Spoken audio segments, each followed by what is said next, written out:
Mr. Speaker, I rise in opposition to this bill. I was opposed to the Patriot Act in 2001 and do not believe now that it's a good idea to extend it. You know, the Fourth Amendment is rather clear. It says that we should be secure in our papers, our persons, our homes, and our effects. And that if warrants are to be issued, we have to do it with probable cause and describe in particular the places, the people, and the things that we're going to look at. And I think what has happened, though, over the years has been that we have diluted the Fourth Amendment. It was greatly diluted in 2001, but it started a lot earlier than that. When the FISA law was originally written in 1978, that really introduced the notion that the Fourth Amendment was relative and not absolute. And later on, it was further weakened in 98 and then, of course, in 2001.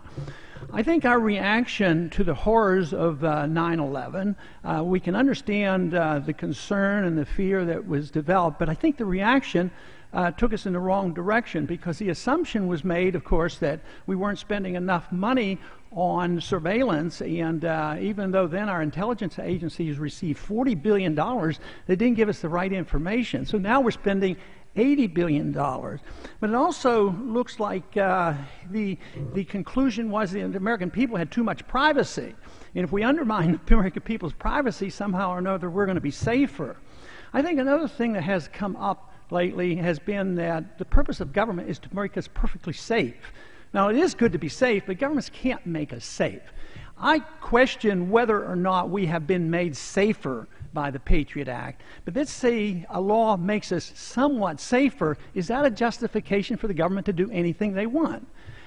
For instance, if you want to be perfectly safe from child abuse and wife beating, the government could put a camera in every one of our houses and our bedrooms, and maybe there would be somebody made safer this way, but what would you be giving up? So perfect safety is not the purpose of government. What we want from government is to enforce the law and to protect our liberties.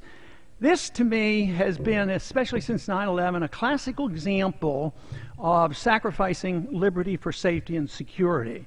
Now, I didn't invent those terms. They've been around a long time, and it's easily justified, and I can understand it because I was here in 2001 when this came up, and people become frightened. The American people want something done, but I think this is misdirected and not, it doesn't serve our benefits. So I think at this time we should really question why we're extending this. We're extending the three worst parts. Why were these sunsetted? Because people had concern about them. They weren't sure they were good pieces, and maybe they were overkill, and therefore they were saying, we better reassess it. So what have we done? We have already extended it twice, and here we're going to do it again with the intent, I think, in a year to reassess this.